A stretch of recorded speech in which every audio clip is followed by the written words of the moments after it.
that's expired. Call on Private and Local Order of the Day number 1. Westpac New Zealand Bill, first reading. Mr Speaker. Craig Foss. Mr Speaker, I move that the Westpac New Zealand Bill be now read a first time. This is a private bill promoted by Westpac New Zealand Limited. At the appropriate time, I intend to move that this bill be referred to the Finance and Expenditure Committee and that the committee report back by 8 April 2011. The bill provides a mechanism to enable certain assets and liabilities of Westpac Banking Corporation in New Zealand, being principally assets and liabilities of Westpac Banking Corporation's New Zealand institutional banking business, to be vested in its New Zealand subsidiary, Westpac New Zealand Limited. Westpac is one of New Zealand's oldest financial institutions and has operated in New Zealand since 1861, having both a branch and a separately incorporated subsidiary, Westpac New Zealand Limited. Next year is its 150th anniversary in this country. It provides key sponsorships in the community through the Rescue Helicopter, the Halberg Trust, the Suplita Blake Trust and Westpac Stadium, to name a few.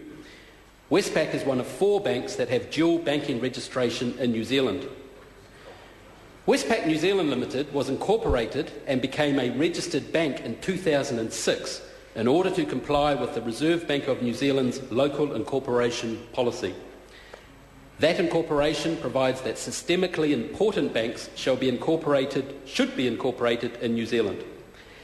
A bank is regarded as systemically important if it has liabilities other than those to related parties in excess of 15 billion.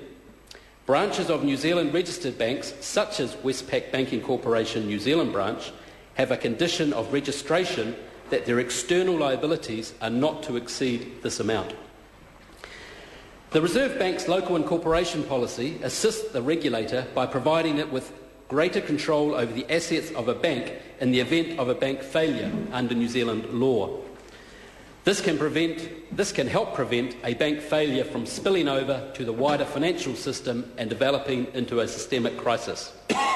Having regard to that policy, Westpac Banking Corporation and Westpac New Zealand Limited have agreed with the Reserve Bank that Westpac Banking Corporation will transfer certain assets and liabilities to Westpac New Zealand Limited, being principally assets and liabilities of Westpac Banking Corporation New Zealand's branch's institutional banking business to Westpac New Zealand Limited.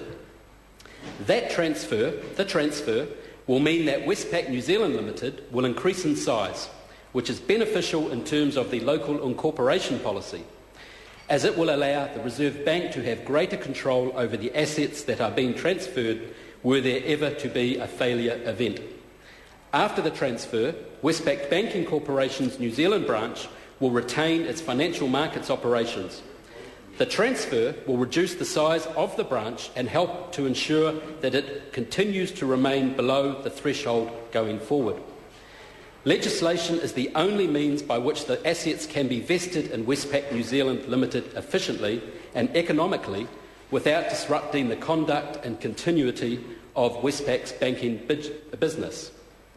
It is essential for customers, staff and other contractual counterparties of Westpac that the vesting is seamless. Legislation is also the only means by which appropriate amendments to other legislation can be made.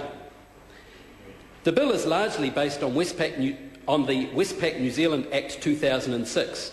Like that Act, the bill facilitates the vesting by providing the overall legal framework for the transfer of the assets and liabilities from Westpac Banking Corporation to Westpac New Zealand Limited, with a subsequent vesting order containing the particulars of the assets and liabilities to vest.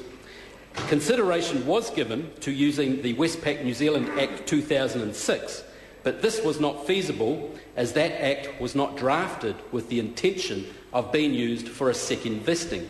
This is why a new Act is necessary. The vesting of the assets and liabilities is implemented by an Order in Council by a detailed proposal that must be approved by the Governor-General on the advice of the Minister of Finance, given in accordance with a recommendation of the Reserve Bank. The requirements of the proposal to be included in the vesting order are set out in the bill and are based closely on the Westpac New Zealand Act 2006. Given the level of detail required to specify the assets and liabilities being vested, and the fact that the assets and liabilities of the business are constantly changing, a vesting order is the preferred means of managing this complexity. Like the 2006 Act, a number of common merger provisions have been included in the bill. The bill also ensures tax neutrality on vesting. As the transfer is being done in order to comply with regulatory requirements, it is appropriate that no tax liability arises or tax gain is triggered by the transfer. The Inland Revenue Department has been consulted and is satisfied that the bill achieves the correct tax policy result. The Reserve Bank and Treasury have been consulted and are also satisfied that the bill does not raise any concerns from a financial stability perspective.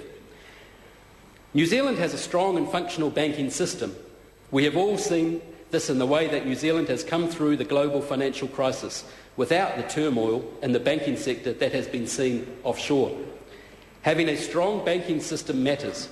I think that this bill, in a small but important way, makes the banking system stronger. I commend this private bill to the House, and at the appropriate time I will move that this bill be referred to the Finance and Expenditure Committee. Question is that the motion be agreed to.